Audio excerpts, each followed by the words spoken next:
Good afternoon. I'll do a quick video, and actually, probably not quick, it's probably going to be a little while. It has some length to it because this is for the Rare Book Library auction we're having online right now. Just an amazing collection. Came out of a institution here in Kansas City. They'd rather us not talk about the name of who it was at this point. Of course, I get a text from something else. Like I said, it came from a local institution, and we're excited to talk about that here and present this auction. There's a lot of books from the 1500s, 1600s, 1700s, and the 1800s, but we go back to 1512 as the earliest date. A lot of early vellum bindings, but check out these like big, huge sets, but also there's sets of books from like 1710 and things like that. So not only is it a book from that time frame, it's a set that has survived. And then there's like this thing that's just ridiculously huge. And I'm not going to talk about each book individually because obviously it would be here all day. I'm going to walk through and point out some as I go that are pretty interesting, that are worth mentioning. Being that these were in a library, though, you can see that they are not they're not in the best of shape. A lot of them are pretty worn. Many had been used over the years at different times, but many, almost all of them have some sort of library card system in it. And most of them have that. And some of these books that have the cards, they might not have been checked out for 50, 60, 70 years. It was a library, a rare book library. And it was open to the public, but you had to know it was there, and they really didn't publicize that it was there. So once, just over time, it kind of just got relegated to a back corner, and fewer and fewer people were interested in what was there. And so they obviously didn't get any more damage after that, but the damage had been done. There's obviously a lot of Bibles. When you start talking about antique books, the majority of antique publishing was religious-based. But there are nice sets of books here. Try to see that. Oh yeah, that's a Swedish set, full complete set. National Holy Bible. And then there's History of England and Report of the American Board of Commissioners for Foreign Missions for American Baptist Church. Then there's Origins of World War I. These books are like World War, which is World War I at this point. I think those books were published in the 20s. Orthodox London. But like even this is really beautiful Mosheim's Ecclesiastical History. It's a beautiful binding, but it's worn, and the front cover is completely loose, so that's why it's strung together. Sometimes with the string on, sometimes we didn't. Correspondence, bibliographer's manual, all kinds of interesting. Oh, the Alcoholics Anonymous copies are selling together. One's a second edition, one's a fourth edition. Pretty early stuff there. Philosophy books, Bibles, Age of the Fathers, and then a lot of Victorian era, like the Picturesque Egypt 2-volume set. Yeah, Sharice, there's some crazy stuff in here. These are pretty cool. They're geological surveys of the territories. These are volumes 3 and 11. Let me just look at the size of these leather bound. It's a five-volume set of synopsis, critical synopsis of the Bible. I'm pretty sure that's what that is, because that's what most everything else is. We're selling out a lot of groups of books. The group of books are all on Native American things, topics. Stack of Victorian era biographies, the Puritans, Greek to English dictionary kinds of things. Again, another big set. This is a 5-volume Biographica Britannica, kind of interesting. Those two boxes are the last lot in the auction. That's one big group of books. But there's also this Flights Over Ancient Cities of Iran that is a pretty rare, it's an early aviation type book, photography, and it's a rather rare, scarce, desired book that is completely different than everything else There's a bunch of archaeological books. British Museum excavation at Ephesus, Street and Petra. A lot of these are about archaeological digs and what they found. Sets of groups of children's books. The Golden Bow by Fraser is a really pretty valuable, hard to find set. And again, this is a set. Yeah, sure. It's absolutely a bookworm's dream. Complete set of Taylor's works. Kind of fun, a set of volume 15. This is pretty great. It's Martin Luther's 1 through 20, but we're missing volume number 1, which is a shame. This is super cool in that non-religious. These are American State Papers. These were published in 1817, I believe. We have volumes 1, 2, 3, 4, 5, 9, and 10. So we're missing the center of it. But this is all the papers that were, I think, in the Congressional Library, basically, reprinted at that point. So this is where our country was less than 50 years old. So early on, they were doing things like that, which is pretty cool. Travels in New England and New York, the Nicene and post-Nicene Fathers. Just some really, really fun stuff. We'll here, and then there's a couple of books towards the front I wanted to spend a little bit more time with, one in particular. Check out this huge Bible.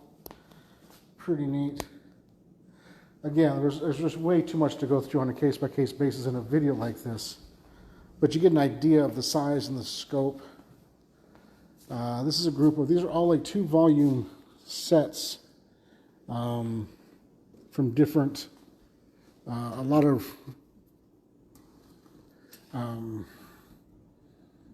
like sermons and things like that, and biographies. But you see, even these groups, there's good old leather-bound books and Greek lexicon, just kind of cool stuff. But here's what Adam Smith's The Wealth of Nations, 2-volume set. This is the 3rd edition from 1834, I believe. This is the seminal work. It's what our economy is based on now. And that's an early printing. There's some really cool science books here. A lot of books have maps in them, which is pretty cool to see that still around. Let's talk about a couple of things up here real quick. This here was bought from the Frank Glenn Books here in Kansas City.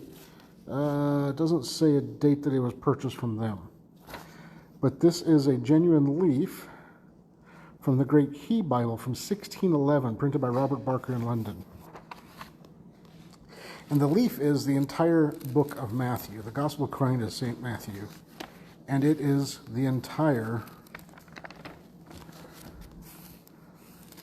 book of Matthew. Now, most leafs are a page or a part of a page, or maybe 2, but this is the entire book, plus the first bit of the Gospel of St. Mark. The first chapter, actually. See, there's again chapter 2. So the first chapter of St. Mark and the entire book of the Gospel according to St. Matthew. There's some great verses in this, and just a really cool thing. Let's do this one next. It was obviously doesn't look that old. Like, it looks like a Victorian era type situation, right? So you got these raised pieces here. My guess is it was rebound in the Victorian era. The main book that's in here is the 1639 King James Version of the Bible, but there are also three other books in here. And again, you see this condition situation where this front page has come loose. Old notes. We have the Book of Common Prayer from 1636. And it looks like it's complete. That's bound into here. And here is the Holy Bible containing the Old Testament and New from 1639. This is the King James Version. This is an early printing of desirable printing. You can see the great block print there. To the Most High and Mighty Prince James by the grace of God. Translation, all kinds of really interesting things. There's margins that have printed notes, but there's not a lot of writing in this that I could tell flipping through pretty quick. which is always, some people like and some people don't. Condition of this is really in wonderful shape.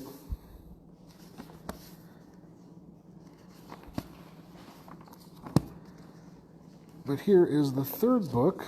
You can see here's even if the final page is copyrighted, printed at London by Robert Barker, printer to the King's Most Excellent Majesty, and by the assignees of John Bill.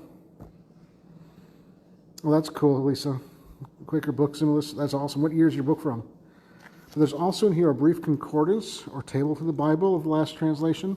There's no date on this particular copy in here, but it looks like it's, from what I can tell, it's about the same time frame, 1636, 1639. And then it's off the whole book of Psalms in the back end here. This is 1641. So there's 4 different books bound in this one volume. And that's a pretty cool thing. 1641 and printed at the London for the Company of Stationers. So that's just one of my favorite things in the auction.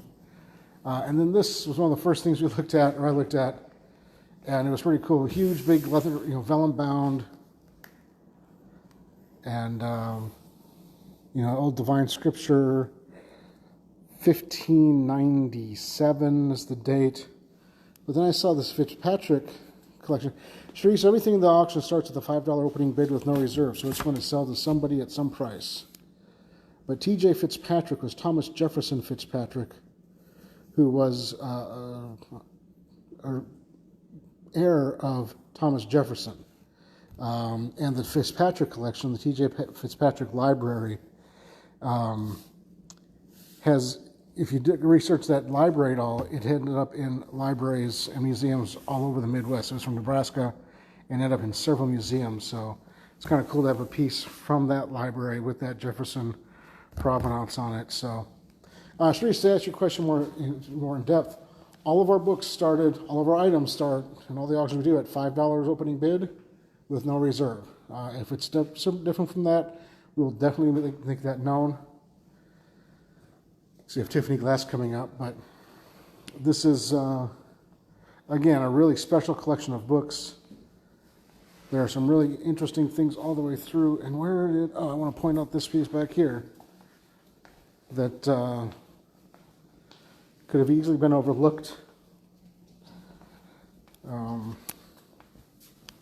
Right there, duties of masters to servants, and it is absolutely talking about masters and servants as far as slaves back in the 1800s, and it was published by, I think, the Baptist Church. So just some really interesting things, to have this much history and tradition and, just this tactile way to remember and see and learn is just such a cool thing. We get so used to being on a screen now that to remember that these were, the lifeblood, these were how you shared information, and they survived centuries, is pretty cool. So if you have any other questions, please post them here. Send us a direct message. You can always give us a phone call at 816-283-3633. We'll be able to answer any questions that you have. If you're interested about selling things, please reach out with that. Otherwise, have a great day. Good luck in the auction, and we'll see you soon.